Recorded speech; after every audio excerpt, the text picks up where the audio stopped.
Hello all you wonderful people, and greetings from just outside Tokyo Disneyland. They just opened up a new Soarin' attraction in that park right over there, Disneysea. I'm actually really stoked to head into Disneysea today and see what that new attraction is like. When you get to the entrance, they're actually showing it off in its grand Victorian style. And it sure looks like the park is empty today, but looks, especially in Tokyo, can be very deceiving.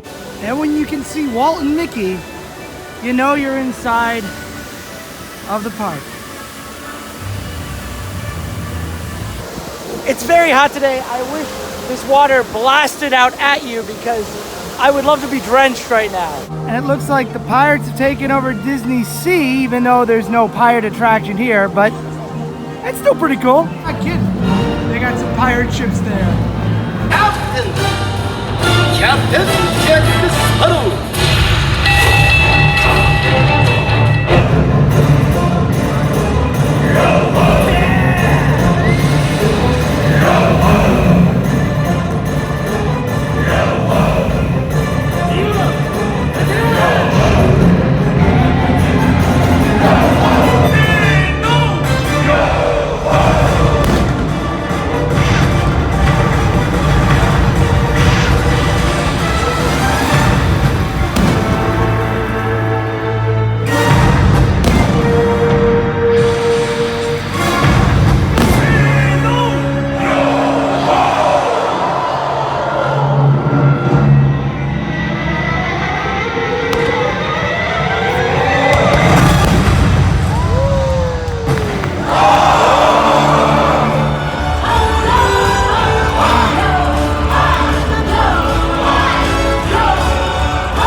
The entrance is Soarin'. Well, it's a bad sign when the Fast Pass line is already sold out, and the standby just jumped up to 180 minutes. Folks, I hope you love this beautiful outdoor queue because, well, I'm going to be out in it for 180 minutes. Whew. Let's see if I survive this. So there's the front of the attraction, and then right there's the end of the line. Woo! Long wait. As I got in line, the gentleman happily said it's 3 hours. Whew, it's a long wait for Soarin'. Oh, they opened this attraction on a Tuesday, right before summer really starts. Schools are about to come out, and I imagine that 180 minutes will probably be a short wait for this attraction.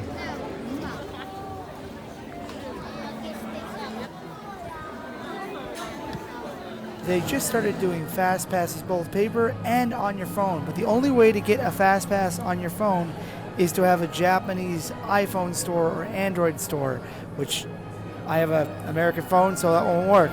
Wow, this queue is absolutely beautiful. I want you to look very closely and tell me one thing that you don't see. Fans.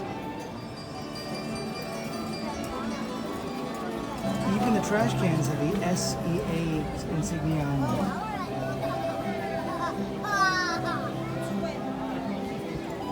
I've been in line for about 30 minutes, and this is the first moment that I've gotten shade, which is delightful. And though there's a human character in this, I believe that her bird is the icon of this ride. Under this falcon is something really welcome. A hidden fan. There's our SEA member right there. Under the falcon. It's interesting that Disneysea has the biggest population of the Society of Explorers and Adventurers. It's like it's in the name of the theme park, right? Though I gotta give it to them, they've made ample, though I have to give it to them, they've made ample sitting space in the garden area here where you can just kind of relax while you're in line. And if you look carefully, you can see the SEA S logo repeated over and over and over in the queue.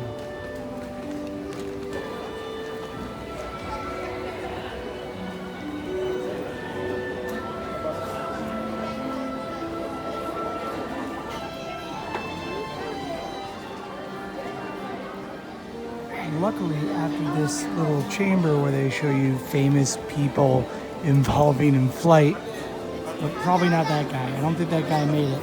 You can go into the Museum of the Fantastic Flight. I believe that's what it is. Wait a minute, that's a really poor hidden Mickey right there. Come on. Hey, check it out. It's Leonardo da Vinci and Mel Brooks. This is definitely the coolest little hidden fan right here. This feels amazing. Yeah, I think Messner's flight attempt was pretty short. Probably like seconds or nanoseconds. But those people were there and they were like, I saw it. I also saw it.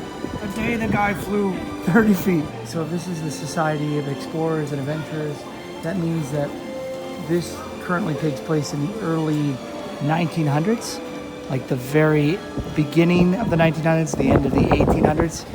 Obviously in the Mediterranean, I think in Italy. But that's just a guess off the language. Also right now you're being serenaded with music done by the guy who does the orville. I do love the stories that they tell with this. I mean, there's the ribbon and the scissors they used to open this museum, which obviously is fake, but super cool. You can see the little girl constantly growing up in each one of these pictures, showing her eventual overtaking of this museum. Here's some more SEA insignia. Dedication of Fauci.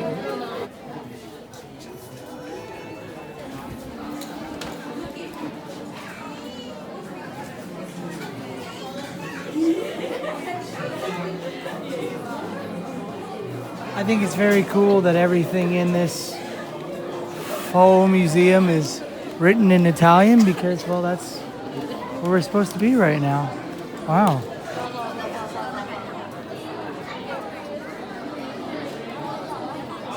I'm pretty impressed with the ninja painting and the Don Quixote painting.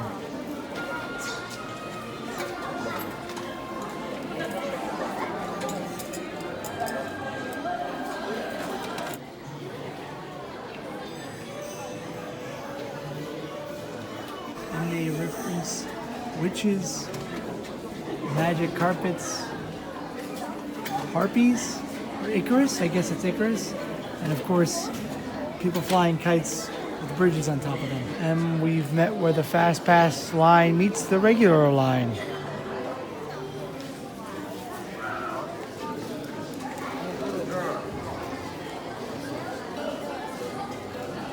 Oh, these are the four markings of the SEE's motto that they represent. I really got to do a video about the SEA. This park has 3 SEA members in it. Well, I now know what volo means in Italian. Flight. Wait a minute. What's going on right there? Pizza time. I just saw the pre-show and it was amazing. They said don't film, but it was really, really cool. And there is Camelia's entry into the SEE right there. And before we're on the ride, we have to be put into our rows, much like the other Soarin' rides. And there's where the SEE started from, Fortress Explorations, going on into the future, which is now. That's cool. Alright, that was just soaring around the world with a Mediterranean twist for a theme and I believe a Japan ending that has you going through Tokyo and then ending at Disneysea. Let me just say, for the amount that I waited for this ride out in the heat, to see Soarin' round the world just with a couple of tweaks, I'm a little upset. The queue is beautiful. The ride is Soarin'. I do like the connections to the SEA people, but man, that was just Soarin' around the world. I would not wait 180 minutes for this ride ever again. They barely touch on the ride vehicle that you're supposed to be in because it takes place in modern times. That's really disappointing. The line has gotten longer. I started here. It's already backed up to here. If I could, I'd tell everyone, don't ride the ride. It's not worth it. It's too long of a wait for that. Please find something else to do. It's not worth it. And I'm sorry if you're like, why didn't you film the ride? Well, they don't let you film mini rides at any of these parks for safety reasons. They don't want you to be focused on your camera, lose your camera, then they have to pay for a new phone or a new camera or something like that. So out here in Japan, there's a strict no photography on anything, unfortunately. Yeah, the only pluses I give that ride is that it brings more out of the lore of that place right there, the Fortress Explorations and the Tower of Terror, linking the Society of Explorers and Adventurers. I must say though, walking into the park at the right time when those pirates were going off and blowing stuff up, that was pretty cool. And you wouldn't even know they were here. But since the new Soarin' ride is pulling so many people in, the Journey to the Center of the Earth ride only has an hour wait, which is actually pretty low. So I think I'm gonna go do that. Best thing about Journey to the Center of the Earth, the entire queue is underground and in air conditioning, which I need right now.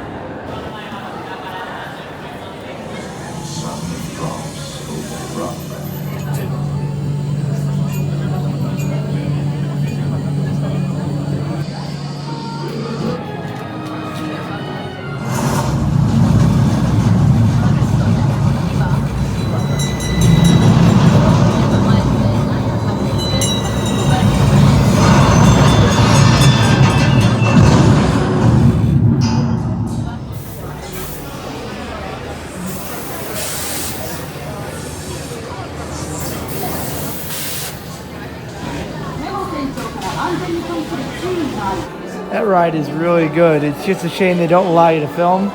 It's like a 1960s blacklight picture, and then there's a big monster that scares you. And dusk has fallen in this mysterious land.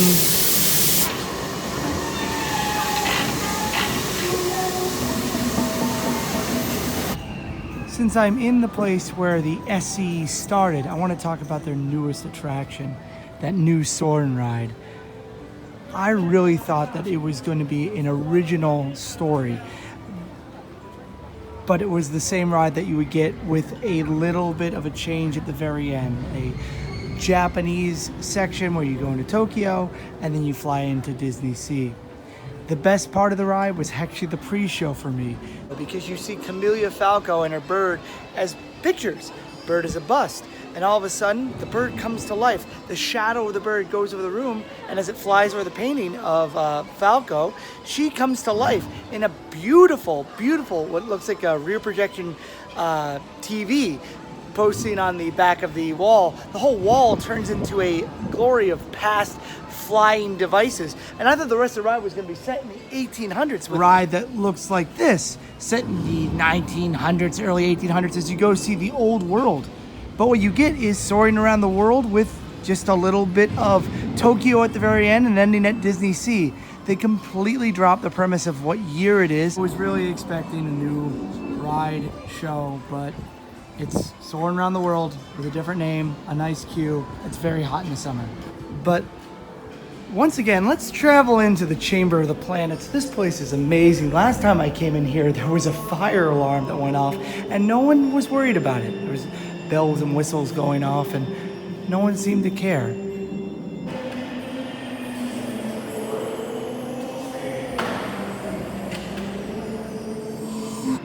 The one positive I have about Soarin' being open is that it causes the other rides in the park to have less wait times because everyone wants to see the new ride. And until the expansion comes in 2022 where they add Tangled, Frozen, and the new Peter Pan attraction, that's the only new attraction in this park. Tokyo Disneyland's getting some new stuff very soon.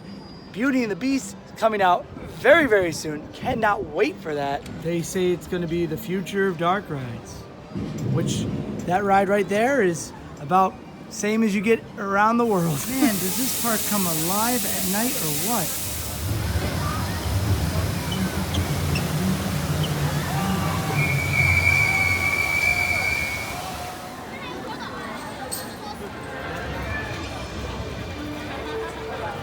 This area always reminds me of like a weird futuristic Epcot, but probably because they just play the music too. That's probably why. Of course, for myself, a trip to Disneysea is not complete until I traverse over into that ancient pyramid that has a crystal skull in it so I can see Indiana Jones and the Temple of the Crystal Skull, which is nothing to do with the movie. Once again, this is a ride I wish I could show you.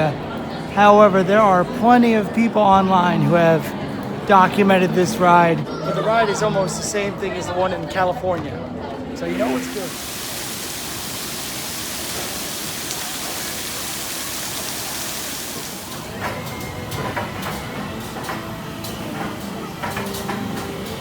Aw, the Sinbad ride's closed right now. Oh, it's kind of cool cruising through these streets with not that many people.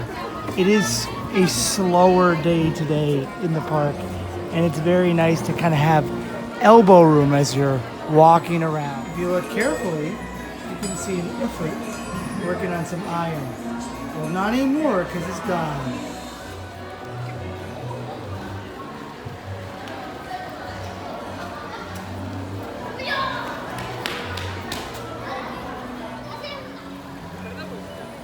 Speaking of this area's inspiration, has anyone seen the new Aladdin movie?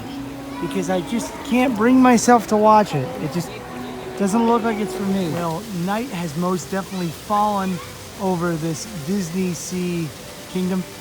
I don't know. I think it's a good time to head out. I came here tonight with pretty much one purpose, and that was to ride this ride.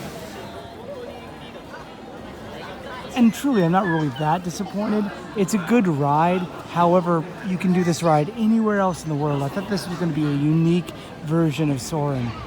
And the only unique thing is that they throw some birds in and you get to see Disneysea at night on a simulator, but not in these old style flying cars that they show and they build up before you go in.